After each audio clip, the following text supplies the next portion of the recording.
Qur'oni Karimda yozilishicha, kimda kim dunyo ajoyibotlarini ko'rmoqchi bo'lsa, Odam alayhissalom qissasiga qarasin. Yer yuzining birinchi odami, sultoni, payg'ambari tuproqdan yaratildi. Qudrat ila tiriltirildi. Ulug' ko'kka ko'tarildi. Jannat ichra kiritildi. Havodek juft berildi. Iblis vasvasasiga ilindi. Yorug' jannatdan ayrildi. Qorong'u dunyoga quvildi. 300 yil Allohga hamd va sanolar aytib, tavbalar qildi. Iltijolari qabul etildi. Alloh taolo Odam atoni yaratmoq istaganida Jabroil farishtaga xitob keldi. Borg'il, yer yuzidan bir hovuch tuproq keltirgil. Jabroil farishta tuproq olmoqchi bo'lsa, yer ko'ksimni buzmagil deya yalindi. U rahim qildi. So'ngra Isrofil farishta yuborildi.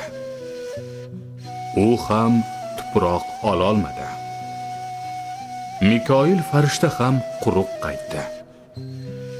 Oxirida Azroil farishta jo'natildi. Tuproq unga ham yalindi. Sening iltijolaringdan ko'ra Mavlo taoloning buyrug'i azizroq deya javob berganida yaratgandan xitob keldi. Ey Azroil, nihoyatda qattiq ko'ngilli ekansan. Taqdir bo'ldi-kim, barcha tanlilarning jonini senga oldurg'ayman. U tuproqning suvi turfa rangli, turli ta'mli bo'lib, achchiq chuchuk, sariq yashil, qizil ko'k, qattiq yumshoq, hidli hidsiz barcha xususiyatlar mavjud edi. Shuning uchun ham Odam ato farzandlari bir-biriga mengzamaslar. Muloyim u qo'pol, oq u qora, sariq u bug'doy rang, xushsurat u badxunuk. Azroil tuproqni Toif bilan Makka orasidagi Dahno otli yeriga joyladi. 40 yil tuproq uzra yomg'ir yog'di. 39 yil qayg'u, 1 yil sevinch yomg'iri yog'di. Shuning uchun odam bolalariga quvonchli kunlardan ko'ra qayg'uli damlar ko'proq bo'ldi. 40 yildan keyin tuproqni o'z qudrati ila surat qildi. Odamni tuproqdan yaratmoqning hikmati ne edi?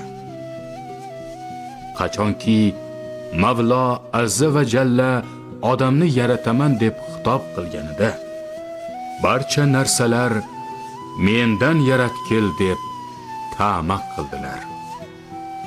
Tog' aytdi: Men haybatliman. Dengiz aytdi: Men hayot baxshman. Oltin aytdi: Men azizman. Ko'k aytdi: Men ulug'vorman. Barcha narsalar o'zlaridan faxrlanib maqtandilar. Faqat yer tavoze ila dediki: Men barcha narsadan zaifman.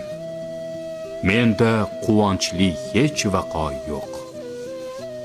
Shunda xitob keldi: Men odamni tuproqdan yarataman va odamni tuproqdan yaratdi.